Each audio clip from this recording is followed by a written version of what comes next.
Dear student, कैसे हैं आप सभी? उम्मीद है स्वस्थ होंगे, मस्त होंगे। स्वागत है आपका रेलवे स्पेशल साइंस की क्लास में। चलिए बिना देर किए आज के सेशन की शुरुआत करते हैं। पहला प्रश्न आपके स्क्रीन पे दिख रहा है। पृथ्वी की सतह से ऊपर जाने पर दाब का मान घटता है, बढ़ता है, अपरिवर्तित रहता है, उपरोक्त सभी। तो इसको समझते हैं। पृथ्वी की सतह से जब ऊपर जाते हैं तो गुरुत्वीय त्वरण जी का मान घटता है। जो गुरुत्वीय त्वरण जी होता है इसका मान घटता है। पृथ्वी की सतह से नीचे जाते हैं तब भी गुरुत्वीय त्वरण जी का मान घटता है। तो जब गुरुत्वीय त्वरण जी का मान घटता है तो पृथ्वी की सतह से ऊपर जाने पर जो दाब का मान है वो भी घटेगा। तो इसका राइट आंसर होगा घटता है। यानी पृथ्वी की सतह से यदि हम ऊपर जा रहे हैं तो दाब का मान घटता है। राइट आंसर होगा घटता है। चलिए नेक्स्ट प्रश्न। स्त्रियों की ध्वनि पतली होती है तो ध्वनि के पतले होने का जो कारण होता है यह तारत्व होता है। जिनकी ध्वनि का तारत्व अधिक अगर है तो ध्वनि पतली होगी। यदि तारत्व कम है तो ध्वनि मोटी होगी। तो इस प्रश्न में है स्त्रियों की ध्वनि पतली होती है। रीजन इसका बताया जा रहा है कि ध्वनि का तारत्व अधिक होता है, तारत्व कम होता है, ध्वनि की तीव्रता अधिक होती है, तीव्रता कम होती है। तो इसका सही जवाब होगा कि स्त्रियों की ध्वनि का जो तारत्व होता है वह अधिक होता है। हमने बताया कि यदि तारत्व अधिक है तो ध्वनि पतली होगी और यदि तारत्व कम है तो ध्वनि मोटी होगी। तो राइट आंसर होगा कि तारत्व अधिक होता है। चलिए अगले प्रश्न पे। अगला प्रश्न है किस विद्युत चुम्बकीय तरंग की भेदन क्षमता सबसे अधिक होती है? तो भेदन क्षमता अधिक किस विद्युत चुम्बकीय तरंग की होती है? तो वह विद्युत चुम्बकीय तरंग गामा किरण होती है। गामा किरण की भेदन क्षमता सबसे अधिक होती है। बाकी सभी की भेदन क्षमता गामा किरण से कम होती है। गामा किरण से थोड़ी सी कम एक्स किरण की होती है, लेकिन सबसे अधिक की बात होगी तो गामा किरण की भेदन क्षमता होती है। नेक्स्ट प्रश्न।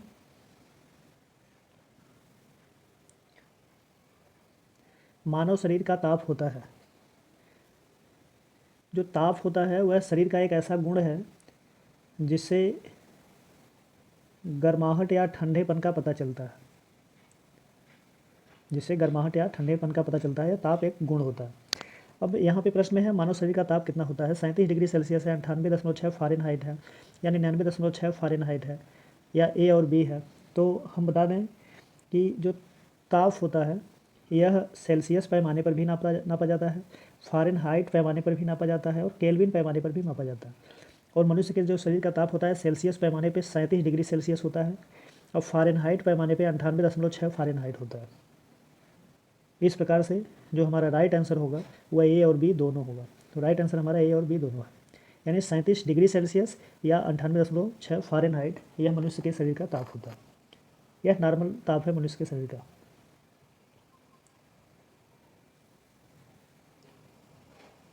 अगला प्रश्न। किस ताप पर पानी का आयतन न्यूनतम एवं घनत्व अधिकतम होता है? तो आयतन और घनत्व के लिए जो ताप की रेंज होती है 0 से लेकर के 4 डिग्री सेल्सियस तक की होती है। 4 डिग्री सेल्सियस तक आयतन न्यूनतम होता है। 4 डिग्री सेल्सियस से ऊपर जाएंगे तो आयतन अधिकतम हो जाएगा। 4 डिग्री सेल्सियस से कम पे आएंगे तो आयतन अधिकतम हो जाएगा। और अगर आयतन न्यूनतम है तो घनत्व अधिकतम होगा, अगर आयतन अधिकतम है तो घनत्व न्यूनतम होगा। यह रेंज होती है 0 से 4 डिग्री सेल्सियस की। तो इस प्रश्न में किस ताप पर पानी का आयतन न्यूनतम एवं घनत्व अधिकतम है? तो यहाँ पे हमारा राइट आंसर होगा 4 डिग्री सेल्सियस। हमने बताया 0 से 4 डिग्री सेल्सियस की रेंज है और यही न्यूनतम आयतन और अधिकतम घनत्व 0 से 4 डिग्री सेल्सियस की जो रेंज है, इसी रेंज को लेकर के एक प्रश्न बनता है कि पहाड़ी क्षेत्रों में जो तालाब हैं उनका पानी जम जाता है तभी उसके अंदर मछलियाँ जीवित रहती हैं। क्योंकि पहाड़ी क्षेत्रों में जब टेम्परेचर कम होता है तो 4 डिग्री सेल्सियस से कम हो जाता है और 4 डिग्री सेल्सियस से जब कम होगा तो उनका आयतन बढ़ जाता है। तो आयतन बढ़ने के कारण उसमें मछलियाँ जीवित रहती हैं। तो यहाँ पे जो राइट आंसर होगा वो 4 डिग्री सेल्सियस होगा। नेक्स्ट प्रश्न, निम्न में से किस पदार्थ की विशिष्ट ऊष्मा सबसे अधिक होती है? विशिष्ट ऊष्मा की बात करें कि एकांक द्रव्यमान के पदार्थ का ताप 1 डिग्री सेल्सियस बढ़ाने पर आवश्यक ऊष्मा की मात्रा विशिष्ट ऊष्मा कहलाती है। एकांक द्रव्यमान की कोई वस्तु है, उसका ताप 1 डिग्री सेल्सियस बढ़ाने के लिए जितनी ऊष्मा की आवश्यकता होती है उसे उसकी विशिष्ट ऊष्मा कहते हैं। और विशिष्ट ऊष्मा का गुण होता है कि विशिष्ट ऊष्मा अधिकतम जिसकी होगी वह वस्तु देर से गर्म होगी और देर से ठंडी होगी। तो यह गुण किस में आता है? तो पानी में आता है। यहाँ पे राइट आंसर इसका पानी बनेगा। विशिष्ट ऊष्मा पानी की सबसे अधिक होती है। पानी को गर्म करेंगे, देर से गर्म होगा और फिर वही प्रक्रिया देर से ठंडा भी होगा। राइट आंसर पानी है।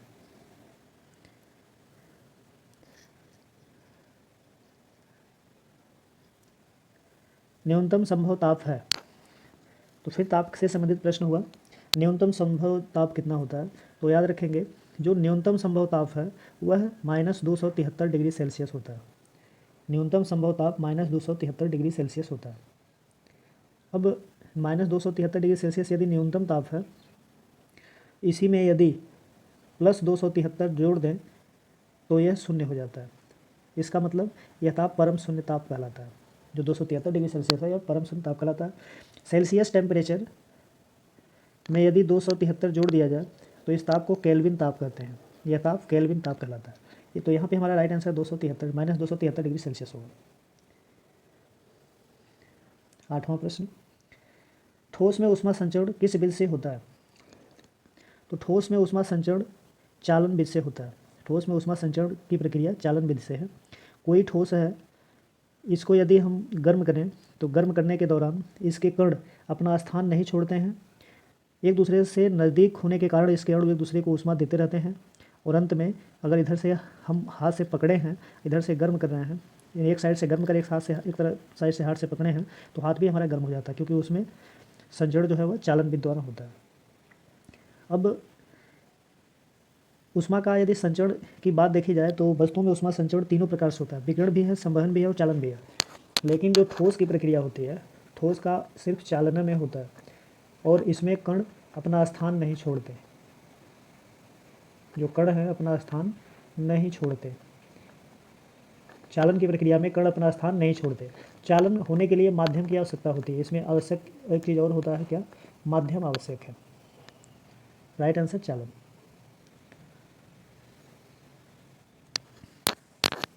नेक्स्ट प्रश्न, सूर्य से पृथ्वी पर ऊष्मा संचरण किस विधि से होता है? तो सूर्य से पृथ्वी पर ऊष्मा संचरण हमने बताया, ऊष्मा संचरण की जो विधि है वह 3 है। विकिरण भी है, संवहन भी है, चालन भी है। तो यदि कोई ठोस पदार्थ है तो ठोस पदार्थ में जो ऊष्मा संचरण होता है वो चालन द्वारा होता है। कोई द्रव पदार्थ है उसमें किस में होगा? संवहन द्वारा होगा। अब विकिरण की अगर बात करें तो विकिरण प्रकाश में जो प्रकाश का ऊष्मा संचरण होता है वह हमेशा बताएंगे कि वह विकिरण द्वारा होता है। विकिरण में कीड़े दिखती नहीं हैं। सूर्य का प्रकाश पृथ्वी पर विकिरण के द्वारा ही आता है। तो यहाँ पे जो हमारा राइट आंसर होगा यह विकिरण होगा। जो एक प्रकार का विद्युत चुम्बकीय तरंग है, इसके लिए किसी माध्यम की आवश्यकता नहीं होती है। यहाँ पे माध्यम की आवश्यकता नहीं होगी।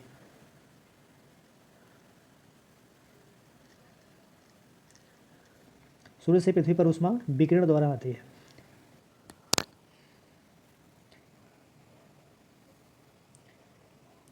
नेक्स्ट प्रश्न, किस माध्यम में प्रकाश की चाल सर्वाधिक होती है? निर्वात में, पानी में, कांच में या उपरोक्त सभी में? प्रकाश की चाल अलग अलग माध्यमों में अलग अलग होती है, यानी भिन्न भिन्न माध्यमों में प्रकाश की चाल भिन्न भिन्न होती है।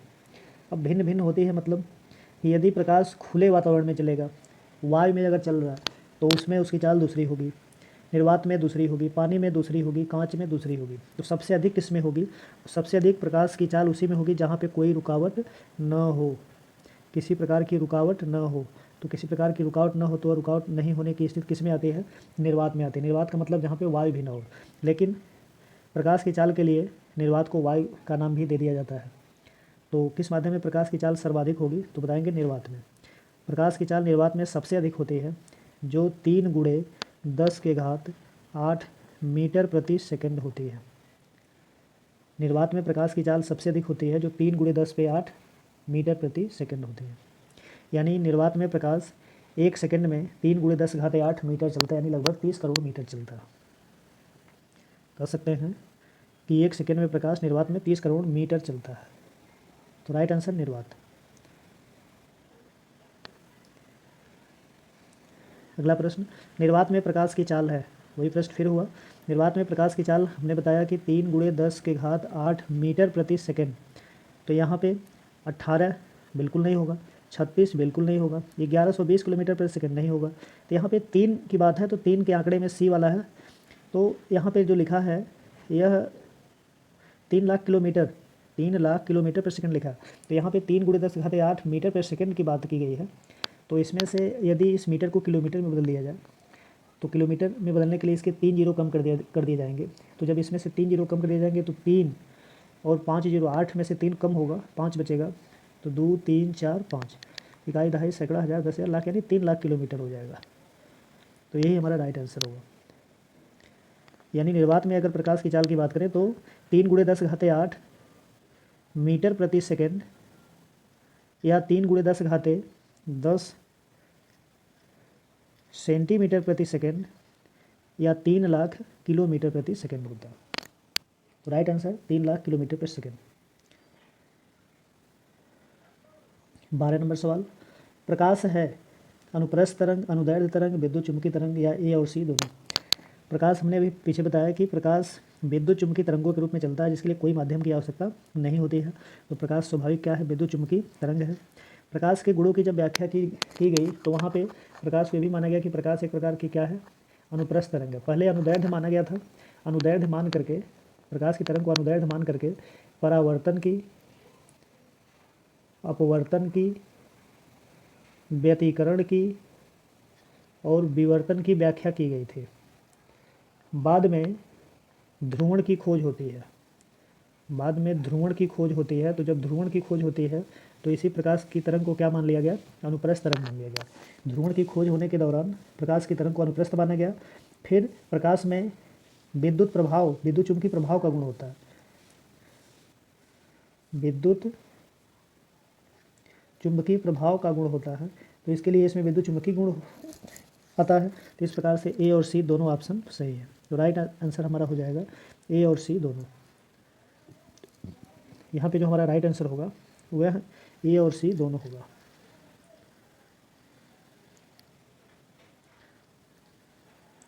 यानी अनुप्रस्थ भी है और विद्युत चुंबकीय तरंग भी है। तो राइट आंसर ए और सी दोनों।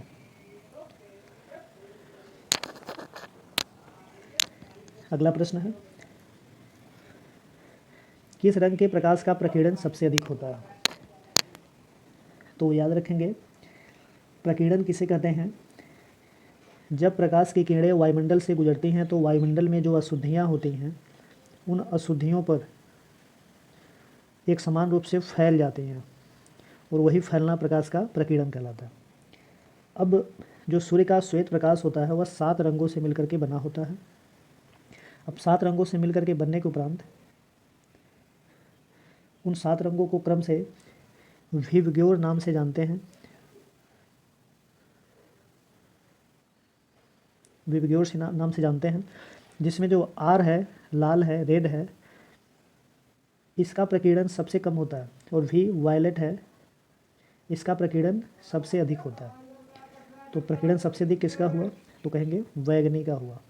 तो यहाँ पे जो हमारा राइट आंसर होगा वह बैगनी होगा। कि किस रंग का प्रकीर्णन सबसे अधिक होता है? तो यहाँ पे हमारा राइट आंसर बैगनी होगा। कि बैगनी रंग का प्रकीर्णन सबसे अधिक होता है।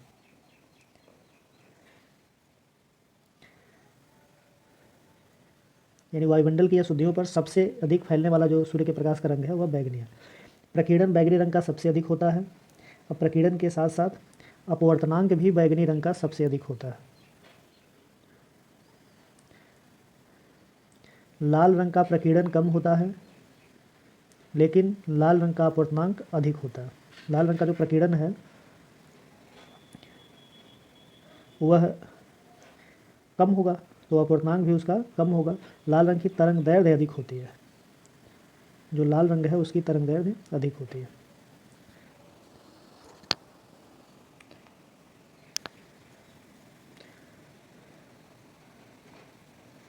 तो यहाँ पे बैगनी रंग का प्रकीर्णन सबसे अधिक होता है।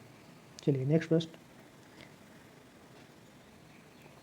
किस रंग के प्रकाश का अपवर्तनांक सबसे अधिक होता है? तो फिर वही बात, लाल रंग का अपवर्तनांक कम होता है, बैगनी का अपवर्तनांक अधिक होता है। तो किस रंग का अपवर्तनांक सबसे अधिक होता है?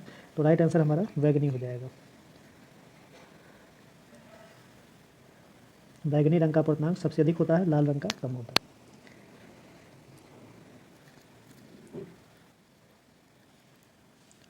नेक्स्ट प्रश्न, आकाश का रंग नीला क्यों दिखाई देता है? प्रकाश के वर्ण विक्षेपण के कारण? नहीं। प्रकाश के प्रकीर्णन के कारण, प्रकाश के व्यतिकरण के कारण, प्रकाश के अपवर्तनांक के कारण? तो राइट आंसर इसका है प्रकाश के प्रकीर्णन के कारण। अभी पिछले वाले प्रश्न में था कि सूर्य का प्रकाश पृथ्वी पर आता है तो पृथ्वी पर जो वायुमंडल की अशुद्धियाँ हैं उन अशुद्धियों पर एक समान रूप से फैल जाता है। वह फैलने की घटना प्रकीर्णन होती है, जिसमें बैगनी रंग का प्रकीर्णन सबसे अधिक होता है। तो बैगनी रंग का प्रकीर्णन अधिक होने के कारण आकाश का रंग नीला दिखने लगता है। तो राइट आंसर होगा कि आकाश का रंग नीला क्यों दिखाई देता है? प्रकाश के प्रकीर्णन के कारण। प्रकीर्णन किसका सबसे अधिक होता है? विबग्योर के शर्त के अनुसार से बैगनी रंग का प्रकीर्णन सबसे अधिक होता है, इसलिए प्रकाश के प्रकीर्णन के कारण आकाश का रंग नीला दिखाई देता है। यही अंतरिक्ष यात्रियों को, अगर अंतरिक्ष यात्री हैं तो अंतरिक्ष यात्रियों को यही आकाश का रंग काला दिखता है। नेक्स्ट प्रश्न, उबलते जल की अपेक्षा भाप से जलने पर अधिक कष्ट होता है क्योंकि जल की अपेक्षा भाप की गुप्त ऊष्मा ऑप्शन है कम होती है, अधिक होती है, एक समान होती है, नहीं होती है।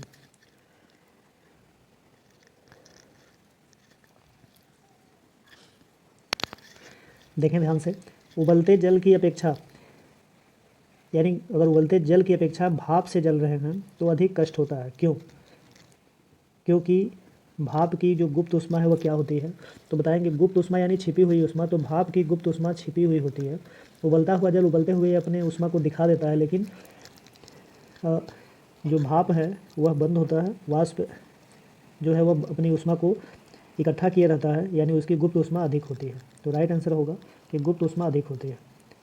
उबलते जल की गुप्त ऊष्मा भाप की गुप्त ऊष्मा से कम होती है, अर्थात भाप की गुप्त ऊष्मा जल की गुप्त ऊष्मा से अधिक होती है। भाप की गुप्त ऊष्मा जल की गुप्त ऊष्मा से अधिक होती है, इसलिए भाप से जलने पर अधिक कष्ट होता है। नेक्स्ट, विद्युत बल्ब के भीतर निर्वात रहता है, वायु भरी रहती है, निष्क्रिय गैस भरी रहती है, हाइड्रोजन भरी रहती है? तो निर्वात नहीं रहता है। निर्वात का मतलब जहाँ पे वायु न हो उसे निर्वात कहते हैं। वायु मतलब वायु हो, हाइड्रोजन मतलब हाइड्रोजन हो, निष्क्रिय गैस मतलब कुछ भी न हो। वायु भी न हो तो मतलब निष्क्रिय गैस जो है वहाँ पे अन्य वायु वगैरह न हो। निष्क्रिय गैस मतलब नाइट्रोजन हो या फिर आर्गन हो, ये सब गैस हो। तो विद्युत बल्ब के भीतर निष्क्रिय गैस भरी होती है। राइट आंसर इसका होता है निष्क्रिय गैस भरी होती है। विद्युत बल्ब के भीतर निष्क्रिय गैस भरी होती है। नाइट्रोजन आर्गन विद्युत बल्ब के भीतर भरी होती है। इस निष्क्रिय गैस के भरे होने के कारण ही बल्ब कभी कितनों भी जले बल्ब कभी काला नहीं पड़ता। बल्ब जलने के दौरान काला नहीं पड़ता है, क्योंकि वहाँ पे CO2 बन नहीं पाता। तो राइट आंसर है निष्क्रिय गैस भरी रहती है।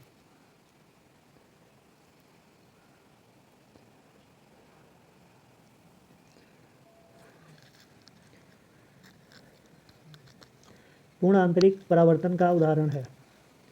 पूर्ण आंतरिक परावर्तन का क्या उदाहरण है? हीरे का चमकना,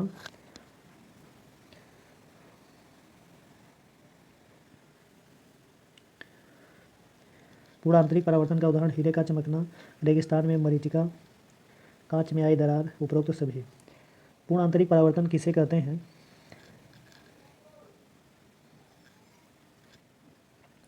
कि जब प्रकाश की किरणें सघन माध्यम से, ये पूर्ण आंतरिक परावर्तन है, यहाँ ऊपर सघन माध्यम होगा और नीचे विरल माध्यम होगा। जब प्रकाश की किरणें सघन माध्यम से विरल माध्यम में आते हैं तो अविलंब से दूर हटते हैं, और अविलंब से दूर हटने के दौरान यह यदि विरल माध्यम में बिल्कुल न आए, सघन माध्यम में ही वापस लौट जाएं, तो यह घटना पूर्ण आंतरिक परावर्तन कहलाती है। अब पूर्ण आंतरिक परावर्तन के कारण हीरा भी चमकता है, पूर्ण आंतरिक परावर्तन के कारण ही रेगिस्तान में मरीचिका भी बनती है, पूर्ण आंतरिक परावर्तन के कारण ही कांच में आई दरार भी चमकती है। यानी इसका राइट आंसर होगा उपरोक्त सभी।